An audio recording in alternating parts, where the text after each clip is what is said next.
তাহলে আজকে আমরা একটা ক্লিপিং মার্ক শিখি আর হচ্ছে বিভিন্ন ধরনের শেপ বানানো শিখি আজকে, যেহেতু ক্লাস সবাই করছে একটু মিস হয়েছে।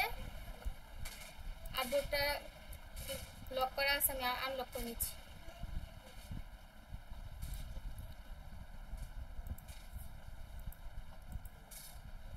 আমরা এখানে কোনো আর্টবোর্ড নিব না, আপাতত এই অরিজিনাল আর্টবোর্ডের উপরে কাজ করি।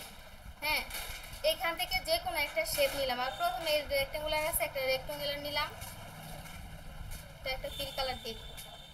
এটাতে ফিল কালার আর স্টক কালার, এটাতে ভিতরের কালার হবে। তো ইয়েলো দিলাম বা এটা দিলাম।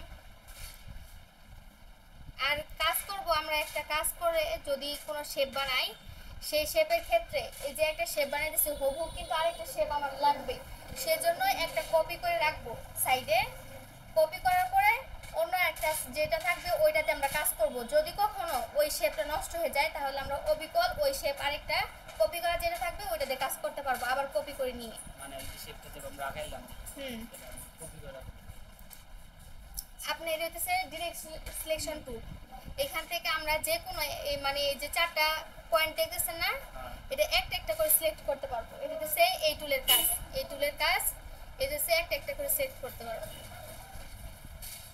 এটা একটা সিলেক্ট করলাম শিপ ধরে, এই যে আরেকটা সিলেক্ট করলাম, করার পর এটা রাউন্ড করে নিলাম। নেওয়ার পর এটা কি করে, এটা বললাম হচ্ছে সে কপি করব, কন্ট্রোল সি কন্ট্রোল ভি, এটা হচ্ছে শর্টকাট কি। করার পরে এটাতে আমরা অন্য একটা কালার দিব,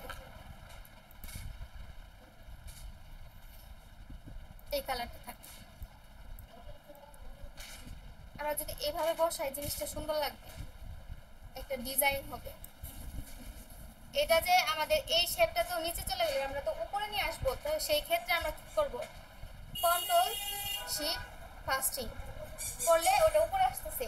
এখানে ফাস্টিং হচ্ছে, এটা দিচ্ছে ফাস্টিং আর এটা দিচ্ছে এন্ডিং, এটা ফাস্টিং। হ্যাঁ,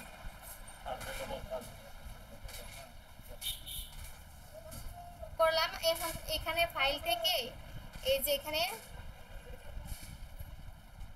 প্লেস করব, একটা ছবি প্লেস করে নিয়ে আসবো।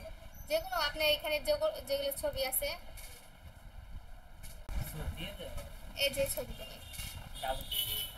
আর এই ছবিটা যেহেতু ঠিক নাই, তারপর আমরা ডাউনলোড করব। যে যখন কোনো কিছু ডাউনলোড করব তখন অবশ্যই মানে ফুল বডি যেগুলো পিকচারগুলো আছে সেইগুলো ডাউনলোড করব। এতে হচ্ছে রেশিও ঠিক থাকবে আর হচ্ছে ক্লিপিং মার্কস করতেও সুবিধা হবে।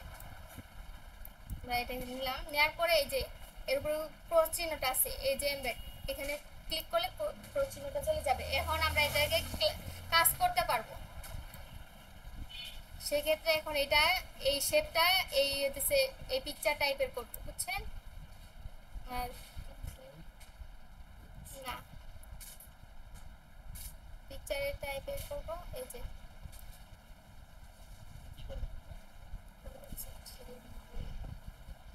পিকচারটা একটু ছোট হয়ে গেছে না, ওটা কি আগে যে শেপটা নিলাম ছোট হয়ে না ছোট না, ওটা সমানই আছে। পিকচার পিকচার সমান, প্রথমে নেওয়ার সময় আমরা পিকচার মানে এই শেপটা সমান করে নিব। নেওয়ার পরে যেটা এখন উপরে বসায়ে কি করতে বলছিলাম, কন্ট্রোল শিফট ফাস্টিং করার পরে দুইটা ক্লিক করে মানে দুইটা সিলেক্ট করব। সিলেক্ট না করলে হবে না, এই যে মেকে ক্লিপিং মার্কস করলে কি হইলো, ওই শেপের একবার এই দুইটা শেপটা উপরে আনতে হবে কি, অবশ্যই দুইটা শেপ যে শেপের সাইজে নিব ওই শেপটা ওই পিকচারের উপর থাকতে হবে, না হলে ক্লিপিং মার্কস হবে না। এর জন্য ওই শেপটা আমরা কি করলাম, কন্ট্রোল শিফট এন্ডিং দিয়ে ফাস্টিং দিয়ে ওটা উপরে নিয়ে আসলাম। নিয়ে আসার পরে আমরা দুইটাকে সিলেক্ট করে কি করলাম, এই যে ক্লিপিং মার্কস করে রাইটে ক্লিক করে ক্লিপিং মার্কস করে দিলাম। এখন এটা শেপ অনুযায়ী এটা বসাবো, একটা সুন্দর শেপ হয়ে আসে একটা মডেল।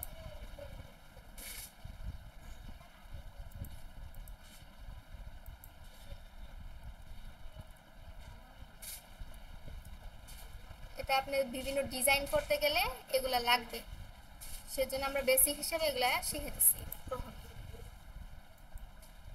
ঠিক আছে,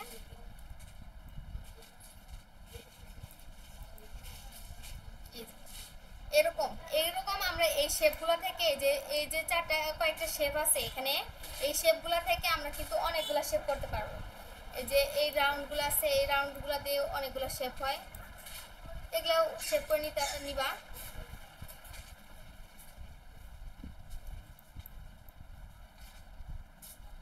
এটা কিন্তু এই সাইজে হয়ে আসতেছে।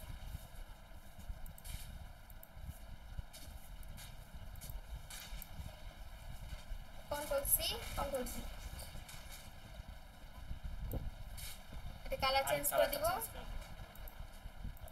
তারপর এটা উপরে নিয়ে আসবো, নিয়ে আসার পরে আরেকটা পিকচার ফাইল থেকে প্লেস লিঙ্ক করে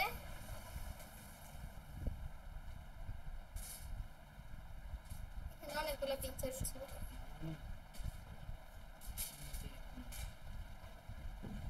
আচ্ছা, এই যে এটা নিয়ে সে আমার একটা লোগো, এটা কি করব আমরা, এই যে এখান থেকে ধরে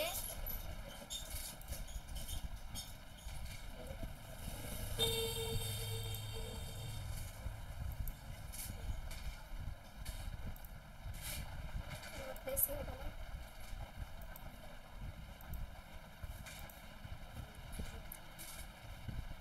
এই যে অনেকগুলো আছে,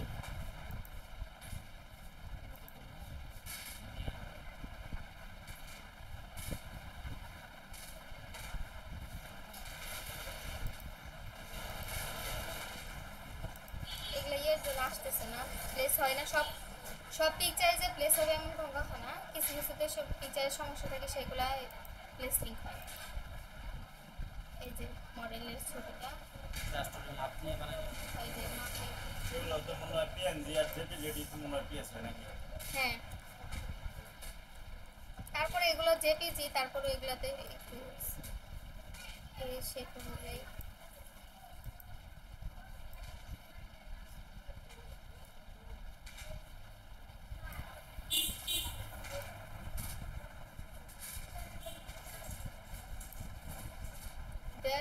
আমরা শেপটাকে উপরে নিয়ে আসবো, ছবি নিয়ে এসে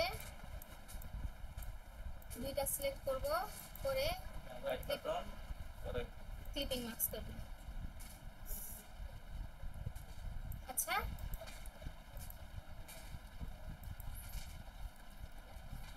ওকে, আর কি শেপ বানানো লাগবো?